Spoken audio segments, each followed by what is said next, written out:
Hi, my name is Kay Sutha. I am a business strategist and I will be your host. In this podcast, I'll be getting raw, real, and relentless whilst interviewing successful entrepreneurs from all over the world who specialize in different aspects of business.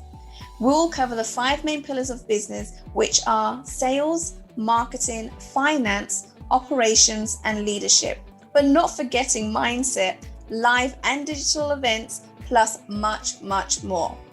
You will gain insights, tips and tricks, and discover jaw-dropping actionable steps that you'll be able to put in place for your business right away. Guys, our next speaker today, he is amazing. I cannot wait to get him on here, get him telling you all the value about business. Our next speaker has spent 5 years as the communications director for a multinational customer experience management firm, helping, get this guys, Fortune 500 brands understand and improve the impact of their brand. And for the past 16 years, he's taken everything that he's learned and is now helping small to medium-sized businesses show up in the market like the big guys. He is also an award-winning film producer, speaker, and his podcast, The Rebel, has been nominated 3 years in a row for Outstanding Business Series. He teaches entrepreneurs, solopreneurs, small to medium-sized businesses how to find, shape, and share their story so everyone gets it. He is here today to share with us how to uncover the brand DNA. That's right, guys, the brand DNA to build a business that matters and lasts. Please welcome, guys, Michael Dargie, CEO of Make More Creative. Oh my goodness, Michael, welcome to the show. Oh, wow. Kay, thanks so much. Great intro. Holy cow. I like the big guys. Right. Yeah, definitely. Now, oh my goodness. So we have spoken when we did the pre-screening and you were telling me the magic that you do, even the few minutes before we actually started recording this, you were showing me the magic that you do with your colors in the background, right? like little details like that. And I was like, oh my goodness, I have to have you on this show because there's so much that people can learn from you today. So thank you for being here. No, thanks so much for having me. This is great.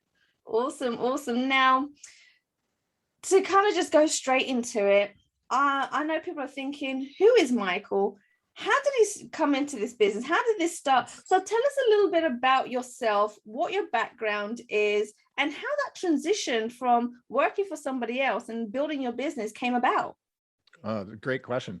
I'll do it the Reader's Digest condensed version. Awesome.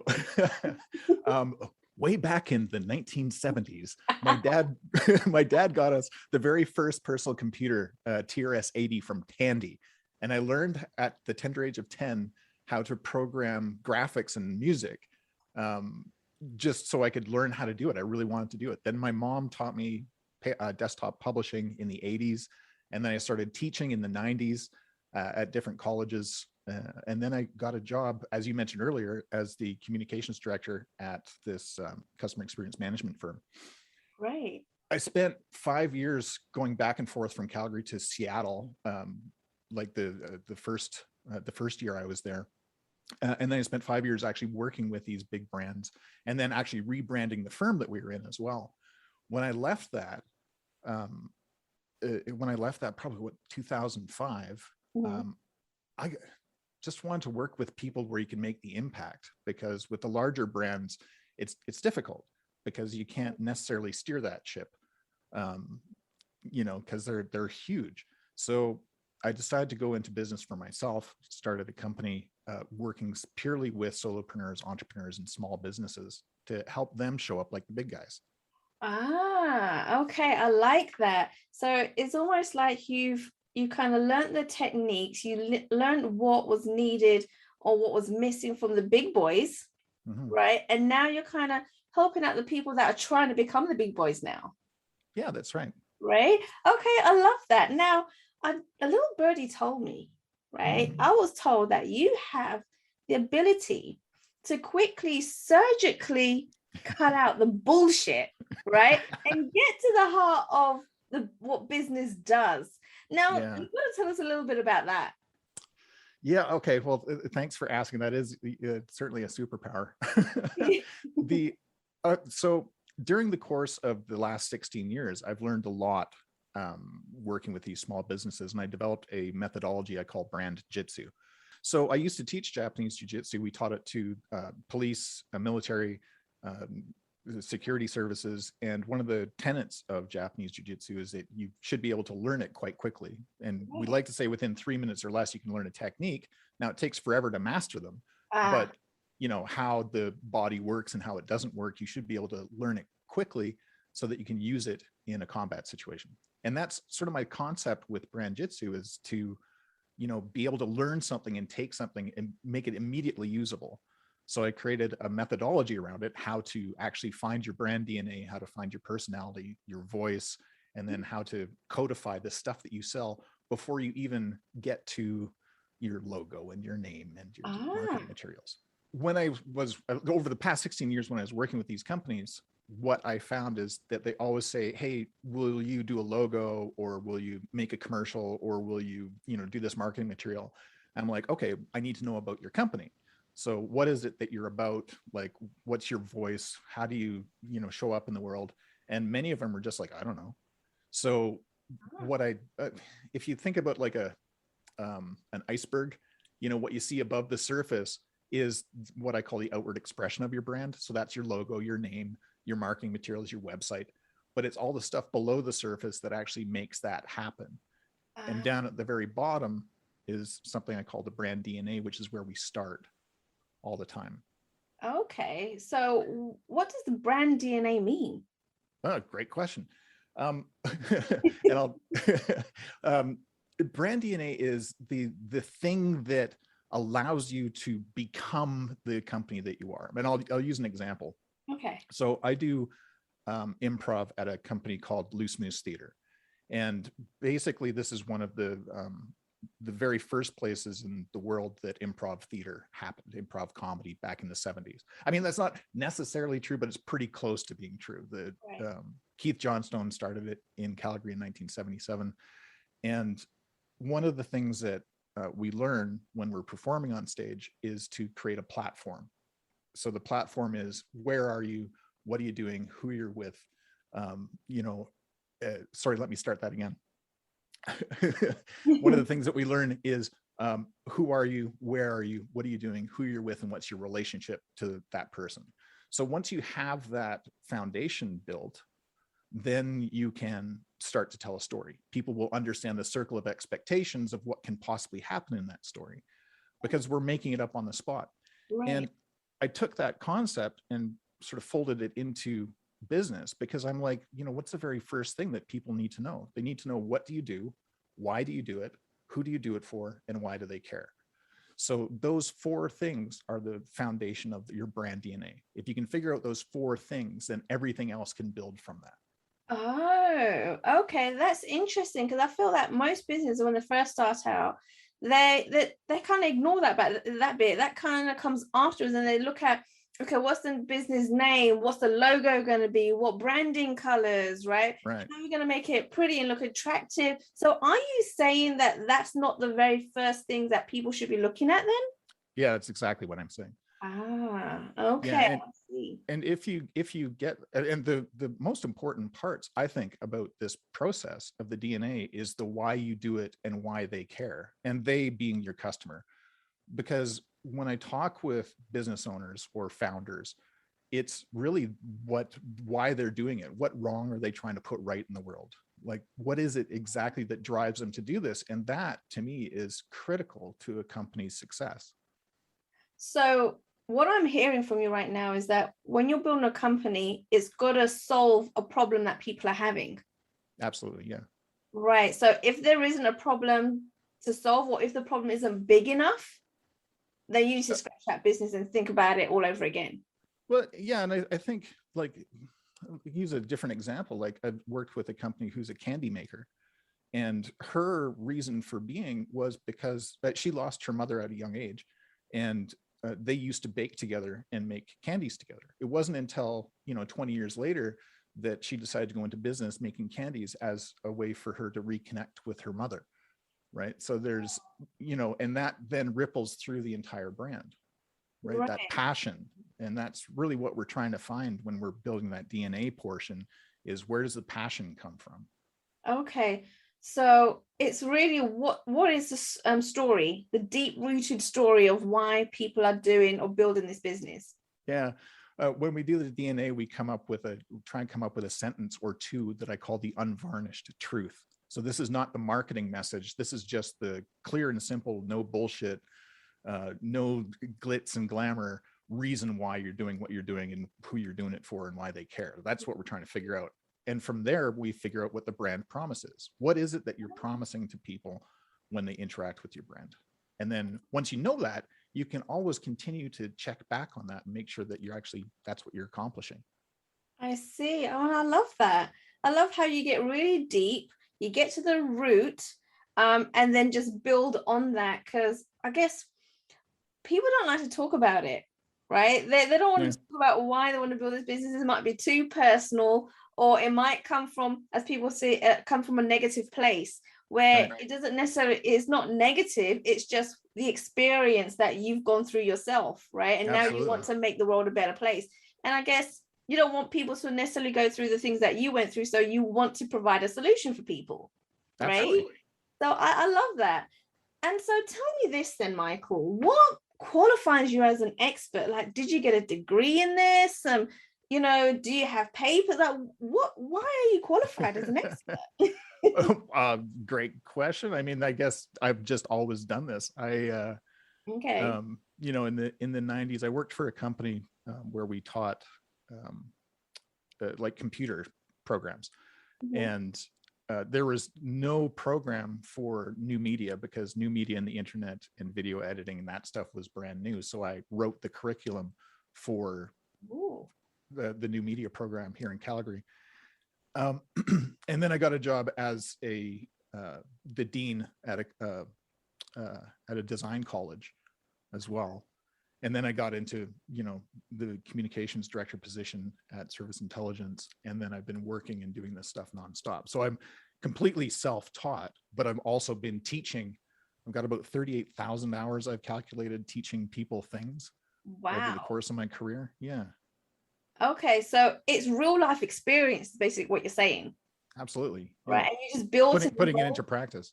Right, exactly. So, all right, I've got a question for you then in that case, because you've been doing this for so long. You must have seen so many different changes, especially in technology. How have you managed to keep up with the changes? Great question. Some I don't, like there's some that just you can't keep track of all of them. Like there's stuff happening in AI right now and machine learning that just blows my mind. Oh, wow. In terms of, actually having the computer do a lot of work for you when it comes to even buying things or writing stuff now. I personally, I'm aware of the stuff that's happening, but the stuff I choose to employ, isn't there. Like I continue to write my own copy. I'll write copy for the commercials. I won't have a bot do that. If I'm going to write an article, I'll write it. I'm not going to get a computer to do it for me. Right. I'm not huge on social media, just because I choose to spend my time elsewhere. Okay, I see. So are you saying then that people don't necessarily need to kind of spread themselves out and be on social media? Because I think that's what the interpretation is these days, that you have to be on social media. Yeah, I'm of the opinion that you don't, or if you're going to, choose one or two platforms that you really, connect with. But I think that spreading yourself too thin, especially as a business owner, right. If you're going to be on social media, you should be the one engaging people, not having somebody else engage for you, right? Because you're the keeper of that brand and the keeper of that promise. So if you're on Twitter and TikTok and like all these different platforms and things, when do you get to actually work on your business? Okay. And when do you get to shut off? That's the other thing. Like, I think that there's a lot of benefit in just turning all this shit off. Right. Okay, but when you think about these big gurus, the big boys, like you said earlier, like Gary V, he's everywhere. You can't get away from him. He's on every social media platform, right? Yeah. So when people see someone like him, you're thinking, okay, I'm going to do exactly what he does to get to where he is. Mm-hmm. Well, that's all he's doing, though. He didn't start there. He started building that, but he also has a team of people behind him that are working on this stuff, right? So it's his message and his voice, but there's all the production behind it. Right. Okay. So what I'm hearing from you right now is when you're first starting off and you're like a one-man band, right? Then you've got to be careful as to which platform, where you want to spend your time, making sure that you are being productive, right? But the minute you start growing, and you have to build a team, because as you scale, there's no way you're going to be able to do everything yourself. Absolutely. And when you build a team, that's when you can expand and be on all these different platforms, social media, and be everywhere. Yeah. But you've got to build a team in order to do that. Right. Yeah, exactly. Okay. All right. I got it. Understand. I think that's where people misunderstand, because they're like, they got to do that straight away. Otherwise, they're not going to make it. And in fact, that will actually destroy your business rather than actually building it and expanding it to where you want it to be. Yeah, absolutely. And knowing what your voice is, as your brand voice, will allow you to do some stuff of meaningful things in social media, as opposed to just pumping stuff out. Okay. So what does meaningful mean? Is everything that you're talking about match up with your brand promise? Okay. Are you making a difference in the world in some way, in the way that you intend to? So whatever your business is, like my entire reason for being is to help people find, shape, and share their story so everybody gets it. Right. So when I go out there in the world as Make More Creative, is that what I'm saying? Are the things that I'm offering helpful in that way? Okay, so it basically means give people value in content. Yeah. Show a picture of you, I don't know, walking a dog. That might be cute, but that doesn't give anyone any value. Right. Right? Okay, all right, I see. And so are you able to teach a principle to our audience today that they can relate to and immediately apply in the business? Well, yeah, I hope so. I mean, it's let's talk about the brand DNA for a second. Okay. The whole idea here is to figure out, what do you do? Mm-hmm. Why do you do it? Who do you do it for? And why do they care? Okay. And I'll use a huge example. And again, I haven't worked with this company, so I'm making this up and we're going back in time. But Nike didn't start off as the giant global brand it is currently. It did start off with a guy named Bill Bowerman, who was a coach at the University of Oregon, and one of his athletes, Philip Knight. And Bill Bowerman made shoes for his athletes. That's what he did. Like my dad was one of his athletes back at the University of Oregon, and I grew up hearing stories of Bill Bowerman making my dad shoes with his wife's waffle iron, and oh yeah. What? Yeah, and how does that work? That's how he made his waffle treads in the Nike shoes, right? Oh. So Philip, long story short, and you can get a lot of this out of Shoe Dog, but Philip Knight was buying and selling shoes from Asia into the track and field market in North America. Right. And then he went to Bill and said, hey, can we use some of your designs? And Bill said, sure. They had a company called Blue Ribbon Sports for about 10 or 11 years, whatever, before they turned into Nike. Now, I tell that story because if we go back to what do you do, why do you do it, who do you do it for, why do they care? Bill, what do you do? They made shoes. Like back then, they made shoes. That's period, end of discussion, that there's nothing else. Right. There. So getting that clear on what you do is critically important. It's not we make great shoes. It's not that we make excellent shoes. Strip out all the crap and we make shoes. Why does he do it? Bill Bowerman was a coach. His job was to help his athletes perform better. So he made shoes for his athletes to help them perform better. That's what he did. That's why he was doing it. His passion was to help his athletes. Who did he do it for? well, athletes, Yeah. like 100%. Mhm. And why do they care? Because it made a difference in their performance, right? Okay. Nike's brand promise is basically, if you have a body, you're an athlete, right? Ah, So yeah, so again, if you go back and if you can boil down what you do, why you do it, who you do it for, why they care, into this very clear picture, it then ramps into everything else. One of their very first advertising campaigns was a print ad that said there is no finish line, and it's somebody running past like a lake with some trees. There wasn't even a product shot in it. oh And wow. that speaks to the athlete in everyone, right? Yeah. That you don't quit, you continue to push yourself. And that to me is the power of the DNA, the brand promise. If you have a body, you're an athlete, and finding your voice. Right. There is no finish line, just do it. The three most powerful Yes.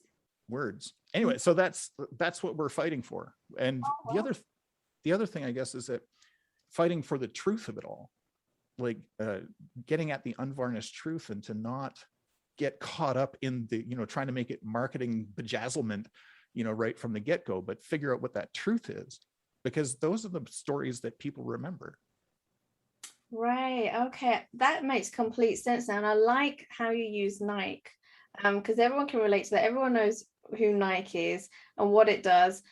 So yeah, thanks for that. That's really put things into place. So I've got another question for you. Do you have any recent success stories that you can share with our audience today? Because I know they'd be dying to hear some of those. Sure.